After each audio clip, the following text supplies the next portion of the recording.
Morning everyone, welcome to channel e Pathshala. आज जैसा कि आप लोगों ने थंबनेल में देखा है, हम लोग आयुष्मान भारत योजना के कुछ MCQs सॉल्व करेंगे, राइट। और MCQs भी थोड़े बहुत मैंने रिपीट कर दिए हैं ताकि आपको जो आंसर है वो रट जाए, ठीक है। बिकॉज कभी कभी क्या होता है, योजना बहुत बड़ी होती है तो हम उसके जो की पॉइंट्स है उसको इतना नहीं कर पाते हैं, ठीक है। तो ये तो थोड़ा योजना के बारे में है, इसको हम नहीं पढ़ेंगे, ठीक है। हम लोग डायरेक्ट आ जाते हैं अपने MCQs पे। तो पहला प्रश्न आता है भैया कि आयुष्मान भारत योजना की शुरुआत किस वर्ष में की गई थी। तो आयुष्मान भारत योजना की शुरुआत हुई थी वर्ष 2018 में, ठीक है। आयुष्मान भारत योजना को किस नाम से जाना जाता है। तो आयुष्मान भारत योजना को जानते हैं प्रधानमंत्री जन आरोग्य योजना, ठीक है। आपको थोड़ा बहुत तो पता ही होगा ना आयुष्मान भारत योजना के बारे में, ठीक है। आयुष्मान भव स्वस्थ रहने के लिए बोलते हैं, स्वास्थ्य के लिए योजना चलाई जाती है, ठीक है। आयुष्मान भारत योजना का मुख्य उद्देश्य क्या है भैया। शिक्षा तो है ही नहीं, ग्रामीण विकास है नहीं, रोजगार है नहीं, तो क्या है, स्वास्थ्य बीमा प्रदान करना, ठीक है। आयुष्मान भारत योजना के तहत परिवार को कितनी स्वास्थ्य मतलब कितना कवर करता है। तो 5 लाख रुपए देते हैं आयुष्मान भारत योजना के तहत। ध्यान रखना, प्रति परिवार कितनी राशि दी जाती है, 5 लाख रुपए, ठीक है। उसके बाद नेक्स्ट आपका आता है कि आयुष्मान भारत योजना के तहत किस प्रकार के रोगों का इलाज कवर होता है। तो उसमें आपसे पूछ सकते हैं वो छोटे रोग, गंभीर रोग, दोनों। तो भैया दोनों रोगों को वो कवर करता है, छोटा हो या गंभीर हो, ठीक है। उसके बाद है आयुष्मान भारत योजना का संचालन किसके द्वारा किया जाता है। तो ये अच्छा क्वेश्चन है भैया, है ना। तो किसके द्वारा होगा, ऑब्वियस सी बात है, भारतीय स्वास्थ्य मंत्रालय के थ्रू आयुष्मान भारत योजना का संचालन होता है। आयुष्मान भारत योजना किस प्रकार की भैया, केंद्रीय योजना है, ये तो सबको पता है, ठीक है। आयुष्मान भारत योजना के तहत किस प्रकार की सेवाएं प्रदान की जाती है, आउट पेशेंट की, इन पेशेंट की, आउट इन दोनों। तो भैया दोनों प्रकार की इसमें योजना हमको मिलती है, ठीक है। देखो इसमें जो मैं MCQs करवा रही हूँ, उन MCQs में अभी जो एग्ज़ाम में हाल ही के एग्ज़ाम वगैरह में जो आए हैं वो MCQs भी हम लोग इसमें शामिल करेंगे, राइट।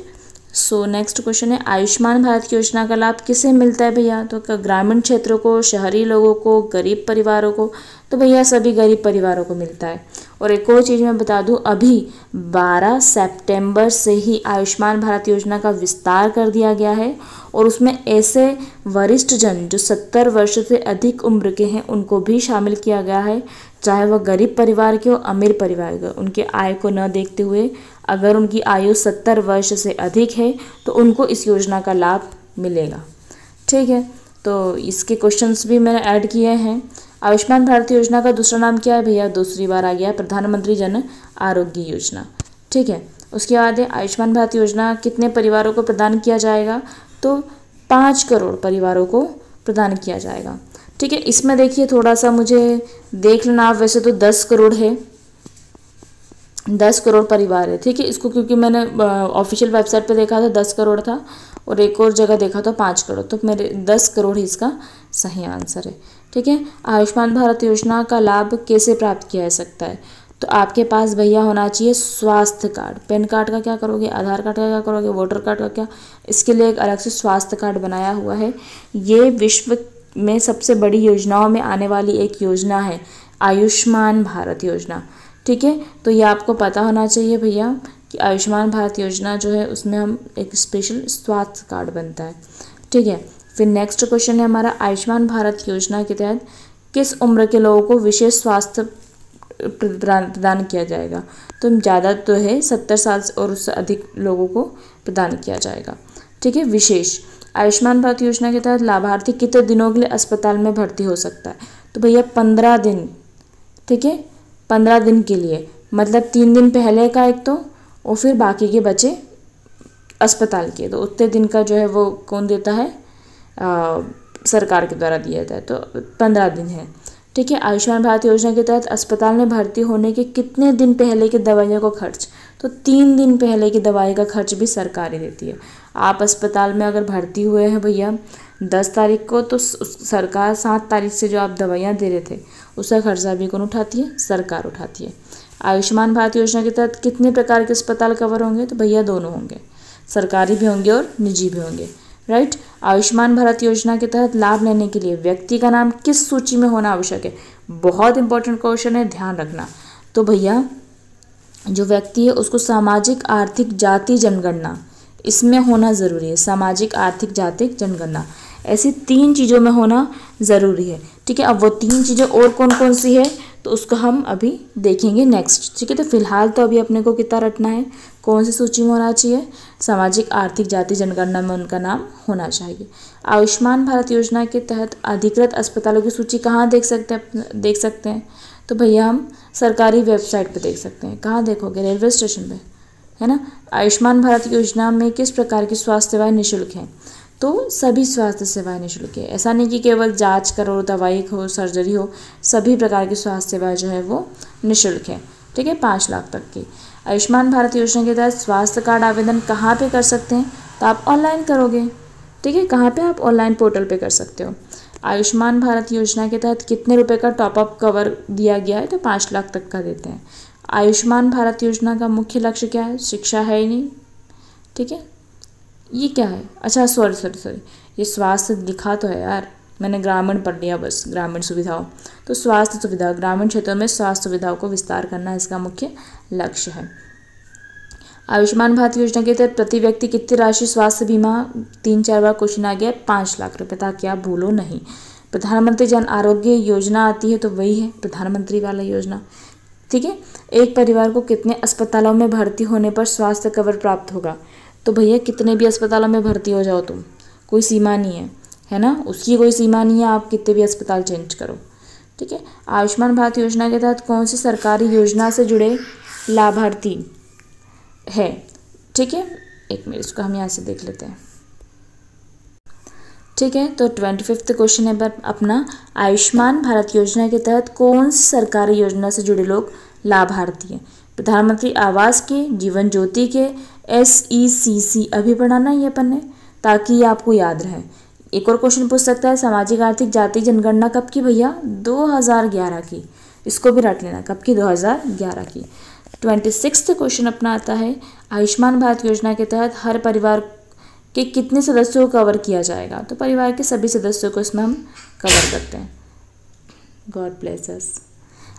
प्रधानमंत्री जन आरोग्य योजना के तहत उपचार के लिए पंजीकरण किसके माध्यम से होगा? तो ऑनलाइन पोर्टल से होगा। ठीक है, थोड़ा कंफ्यूज मत होना भैया कि मतलब सरकार की स्वास्थ्य योजना या स्वास्थ्य ऐसा कुछ आ जाए, ऑनलाइन पोर्टल के माध्यम से होगा। ठीक है, आयुष्मान भारत योजना किसके द्वारा संचालित की जा रही है भैया? तो ये स्वास्थ्य मंत्रालय के द्वारा संचालित की जा रही है, केंद्रीय योजना है। ठीक है, कौन सी योजना है? केंद्रीय योजना है। उसके बाद आता है अपना भैया प्रधानमंत्री जन आरोग्य योजना, वही अपना आ जाएगा आयुष्मान जो है। अस्पताल में भर्ती होने कितने दिन बाद तक की देखभाल है? तब भी अस्पताल में भर्ती होने के कितने दिन बाद तक की देखभाल शामिल है?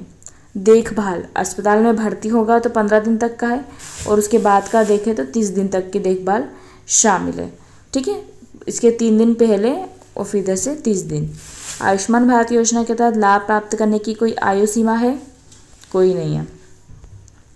ठीक है, प्रधानमंत्री जन आरोग्य योजना के अंतर्गत मरीज किस प्रकार की बीमारियों का इलाज करवा सकते हैं? तो सभी प्रकार की, पढ़ा था अभी अपन ने। आयुष्मान भारत योजना के तहत पंजीकरण की अंतिम तिथि क्या है? हो माय गॉड, ठीक है, कोई अंतिम तिथि नहीं है। ये कैसा क्वेश्चन आ गया यार। आयुष्मान भारत योजना का लाभ उठाने के लिए आवेदक को किन दस्तावेजों की आवश्यकता होती है? मतलब अंतिम तिथि का ये अर्थ था भैया, ये ऐसा नहीं है कि मतलब आप अब नहीं कर सकते, आप पूरा टाइम खुला हुआ है, तो जब भी आप चाहें उसमें आवेदन कर सकते हैं। ठीक है, फिर आयुष्मान भारत योजना का लाभ उठाने के लिए आवेदक को किन दस्तावेजों की आवश्यकता होगी? तो उसका Aadhaar card, ration card, PAN card, voter ID, केवल आधार कार्ड, परिवार का आय प्रमाण पत्र। तो आधार कार्ड और राशन कार्ड उसके पास होना आवश्यक है। ठीक है, परिवार की जानकारी इसी में मिल जाती है हमको, आधार खुद की और राशन उसके परिवार की।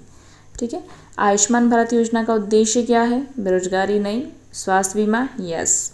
ठीक है, तो इसमें स्वास्थ्य की आ जाएगी।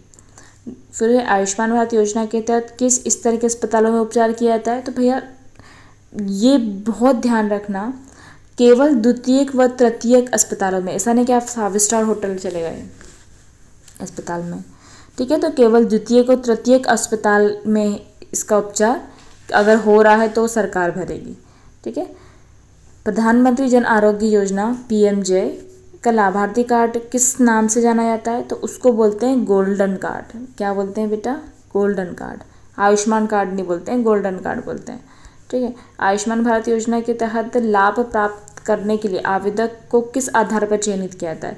उसकी उम्र में, जाति में, सामाजिक आर्थिक स्थिति? तो हाँ, सामाजिक आर्थिक स्थिति, क्योंकि हमने अभी पहले ही बताया था कि जनगणना 2011 की, उसके आधार पे हम उसको ले रहे हैं। ठीक है, तो ये इसके अंतर्गत आ जाएगा। आयुष्मान भारत योजना के तहत किस प्रकार के अस्पतालों को पात्र माना गया है?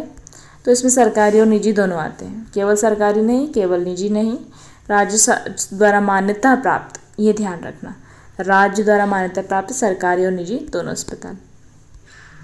आयुष्मान भारत योजना के तहत किन क्षेत्रों के लोगों को प्राथमिकता दी गई है? तो प्राथमिकता देखी जाए तो ग्रामीण और वंचित क्षेत्रों के लोगों को देखा गया है, तभी तो उन्होंने आर्थिक जोड़ा है। ठीक है। आयुष्मान भारत योजना के अंतर्गत कितने करोड़ परिवार लाभान्वित किया जाएगा? तो 10 करोड़ लोगों को लाभान्वित किया जाएगा। कितने करोड़ लोगों को लाभान्वित करेंगे? 10 करोड़ लोगों को। ठीक है। उसके बाद है आयुष्मान भारत योजना के तहत कितने हेल्थ, ये बहुत दिमाग में बिठा के रखना, कुछ चीज़ें तो आएंगी। अगर वो आपसे पूछता है कितने परिवार लोगे, ठीक है, तो ये चीज़ आपको ध्यान रखनी पड़ेगी। अगर वो पहला क्वेश्चन आपसे पूछता है कि कितने परिवार रहेंगे, तो भैया परिवार 10 करोड़ परिवार। ठीक है, कितने परिवार? 10 करोड़ परिवार। कितने रुपए देगा? तो 5 लाख रुपए तक का कवरेज रहेगा। ठीक है। अगर वो पूछे कि कितने हेल्थ एंड वेलनेस सेंटर स्थापित किए जाएंगे, तो भैया 1 लाख। ठीक है, ये कुछ कोई से है तो कुछ डेटा है, तो इसको अपने को याद रखना है। ठीक है। अस्पताल के 3 दिन पहले तक का दवाई का खर्च रहेगा। ठीक है। अस्पताल में 15 दिन भर्ती हो सकते हैं और टोटल 30 दिन तक का ये लोग देखेंगे। ठीक है, ये अपन ने पढ़ लिया है कि कितने हेल्थ एंड वेयर सेंटर्स, तो 1 लाख स्थापित करेंगे। आयुष्मान भारत योजना के तहत एक परिवार को सालाना कितनी राशि तक स्वास्थ्य बीमा कवर प्रदान किया जाएगा? तो सालाना है ना 5 लाख रुपए तक का। उसके बाद सामाजिक आर्थिक जाति कल्याण। देखो एक और चीज़ देखो, सामाजिक आर्थिक जाति जनगणना में D6 श्रेणी को आयुष्मान भारत योजना के तहत क्यों शामिल नहीं किया गया है? वह अक्षम है, यह श्रेणी आर्थिक रूप से सक्षम है, ऑब्वियस सी बात है, तभी है ना, आर्थिक रूप से सक्षम है, इसलिए D6 श्रेणी को शामिल नहीं किया गया है। रट लेना, D6 श्रेणी को शामिल नहीं किया गया है। ठीक है। उसके बाद है मध्य प्रदेश में आयुष्मान भारत योजना के तहत कौन सी परिषद स्टेट हेल्थ एजेंसी के रूप में कार्य कर रही है? तो बहुत अच्छे से ध्यान रखना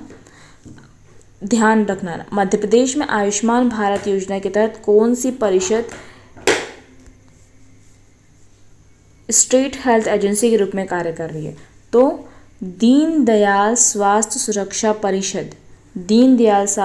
परिषद जो है वो स्टेट हेल्थ एजेंसी के रूप में कार्य कर रही है। ठीक है। आयुष्मान भारत योजना के तहत कितना प्रतिशत का भार भारत सरकार वहन कर रही है? तो 60%। ठीक है। और मध्य प्रदेश सरकार द्वारा जोड़े गए लाभार्थी, मध्य प्रदेश सरकार ने जो लाभार्थी जोड़े हैं के उपचार पे कितना प्रतिशत राज्य सरकार द्वारा वहन किया है? तो 100%, जो मध्य प्रदेश सरकार ने जो लाभार्थी जोड़े हैं उनके उपचार में। ठीक है। ठीक है, फिर नेक्स्ट क्वेश्चन आता है अपना, दीनदयाल स्वास्थ्य परिषद का पंजीयन किस तारीख को हुआ था? ठीक है, तो इसका पंजीयन भैया 7 जुलाई 2018 को हुआ था। परिषद की बात कर रहा है, कब हुआ था? 7 जुलाई 2018। उसके साथ में चलिए 2018, और 2018 में आयुष्मान भारत आया है, उसके 7 जुलाई 2018 दीनदयाल स्वास्थ्य परिषद का अपन ने गठन किया है, पंजीयन हुआ है। ठीक है। फिर है आयुष्मान भारत योजना के संचालन के लिए कौन सा बैंक में परिषद का खाता खोला गया है? ठीक है, तो कौन से बैंक में खोला है भैया? हमने ICICI बैंक में खोला। ठीक है। इंश्योरेंस। आयुष्मान भारत योजना के तहत क्रियान्वित इकाई, जिला क्रियान्वित इकाई किस अधिकारी का अध्यक्ष रूप में नियुक्त करा है? तो अगर जिला क्रियान्वित इकाई है तो भैया उसमें हमने जिले कलेक्टर को किया है। इसमें अब देखो स्वास्थ्य अधिकारी में आप कन्फ्यूज हो सकते हो, जिला स्वास्थ्य अधिकारी, पर नहीं, हमने किसको किया है? जिले कलेक्टर को किया है, यह ध्यान रखना। किसको किया है? जिला कलेक्टर को। उसके बाद है आयुष्मान भारत योजना में निजी अस्पतालों के इम्पैनलमेंट के लिए न्यूनतम कितने बिस्तरों की आवश्यकता होती है? तो निजी अस्पताल की अगर बात करें तो आयुष्मान कम से कम उसमें 10 बिस्तर तो होना ज़रूरी है, ठीक है, न्यूनतम 10 बिस्तर होना चाहिए। आयुष्मान भारत योजना में निजी अस्पतालों के लिए कौन सा संबद्धता मानक आवश्यक है? तो भैया जी अगर आपके निजी शासकीय तो सभी है, ठीक है, निजी अस्पतालों की बात करो तो उनमें NABH संबद्धता होना चाहिए, ठीक है। अब देखो ISO प्रमाण पत्र, JCI संबद्धता, WHO संबद्धता नहीं, अपने पास क्या होना चाहिए? NABH संबद्धता होना चाहिए। योजना के तहत ट्रांजैक्शन एडवाइजरी टीम में कितने सलाहकार नियुक्त किए गए हैं? तो भैया 5 सलाहकार नियुक्त किए गए हैं। बहुत डीप क्वेश्चन है तो, ठीक है। आयुष्मान भारत योजना के तहत कार्य का अंकेक्षण किसके द्वारा किया जाता है? बहुत बढ़िया क्वेश्चन है, ठीक है। तो इंटरनल ऑडिटर, सरकारी auditor, third party auditor, yes, third party auditor के द्वारा इसमें अंकेक्षण का कार्य किया जाता है, राज्य ऑडिटर के द्वारा नहीं किया जाता है। आयुष्मान भारत योजना के अंतर्गत प्रथम चरण में किस प्रकार के अस्पताल, ठीक है, तो किस प्रकार के अस्पतालों को लिया था हमने? प्रथम चरण की बात करें तो हमने केवल जिला अस्पताल और सरकारी मेडिकल कॉलेजेस को लिए थे। किसको लिया था? प्रथम चरण में जिला अस्पताल में हमने करके देखा था कि क्या सिस्टम है, ठीक है। फिर है नेक्स्ट 55 आयुष्मान भारत योजना के तहत दूसरे चरण में, ठीक है, तो दूसरे चरण का संबंध क्या लक्ष्य रखा गया था? तो दूसरे चरण में हमने क्या किया था? सामुदायिक स्वास्थ्य केंद्र पर किया था, ठीक है। पहले चरण में हमने जिला अस्पताल लिए थे, ठीक है, और मेडिकल कॉलेज, और दूसरे चरण में हमने सामुदायिक स्वास्थ्य केंद्र ले लिए थे। फिर है दीनदयाल स्वास्थ्य सुरक्षा परिषद का संचालन किस स्थान से किया जा रहा है? बहुत बढ़िया क्वेश्चन है, ठीक है। तो भैया ये हो रहा है अपना जयप्रकाश चिकित्सालय परिसर से। कहाँ से हो रहा है? जयप्रकाश चिकित्सालय परिसर भोपाल से। इसको दोबारा पढ़ लो, दीनदयाल स्वास्थ्य सुरक्षा परिषद का संचालन किस स्थान से हो रहा है? तो जयप्रकाश चिकित्सालय परिसर भोपाल से हो रहा है, ठीक है। फिर नेक्स्ट क्वेश्चन बहुत बहुत इंपॉर्टेंट क्वेश्चन देखना आप ये। आयुष्मान भारत योजना के तहत जिन श्रेणियों के परिवार स्वतः शामिल होते हैं उनमें कौन शामिल नहीं है? तो इसमें NFSA के परिवार शामिल होंगे, ठीक है, संबल में जो भी पात्र परिवार है वो शामिल होंगे, ठीक है। SECC के D6 श्रेणी के परिवार ये शामिल नहीं होंगे, और अगर संगठित क्षेत्र के मजदूर शामिल होंगे। ये क्यों नहीं शामिल होंगे? क्योंकि ये आर्थिक रूप से क्या है? सक्षम है, ठीक है। तो ये ध्यान रखना कि NFSA के और संबल के और SECC के सभी परिवार शामिल होंगे, केवल D6 श्रेणी को छोड़ के, ठीक है। इतना समझ आ गया है। फिर नेक्स्ट हमारा आता है योजना के संचालन के लिए बैंक खाते को किस सिस्टम से लिंक कराएं? तो भैया बैंक खाते को हमने जोड़ा है किससे? पब्लिक फाइनेंशियल मैनेजमेंट सिस्टम से, ठीक है। अगर ये याद रहे तो अच्छी बात है, नहीं तो लिख लो, ठीक है। पब्लिक फाइनेंस मैनेजमेंट सिस्टम से हमको जुड़ा, नहीं तो आप लोग सोचो GPI से जुड़ा है, नहीं, ठीक है, नेफ्ट से नहीं, और रियल टाइम ग्रोथ से नहीं, तो अपने किससे जुड़ा है? पब्लिक फाइनेंशियल मैनेजमेंट से जुड़ा है, ठीक है। उसके बाद नेक्स्ट आता है योजना का क्रियान्वयन के लिए सलाहकार टीम जो है उसका चयन किसके द्वारा करेंगे? तो उसका चयन भैया करती है NIC SI। कौन करता है? NIC SI करती है, ठीक है। उसके बाद नेक्स्ट हम देखें निजी अस्पतालों के न्यूनतम मानक, ये हमारा लास्ट क्वेश्चन है, ठीक है। फिर नेक्स्ट क्वेश्चन है निजी अस्पतालों के न्यूनतम मानक किस नियम का पालन करना आवश्यक? अगर निजी अस्पताल है तो उसको कौन सा नियम का पालन करना पड़ेगा? नर्सिंग होम नियम 1972, नर्सिंग होम, ठीक है, मतलब न से निजी कर लो, न से नर्सिंग होम कर लो, ठीक है। तो ये हो जाएगा। तो ये हमारे भैया 60 क्वेश्चन है और हम लोगों ने काफ़ी कुछ इसमें कवर अप कर लिया है, ठीक है। सो आई थिंक इतना काफ़ी अच्छा है। अगर आपको ये MCQs में पढ़ना है तो मुझे बता दो, तो मैं बहुत सारे जो टॉपिक्स हैं उनको MCQs के फॉर्मेट में आप लोगों को समझा दूँगी। तो आज के लिए सिर्फ इतना ही, मिलते हैं अब नेक्स्ट वीडियो में।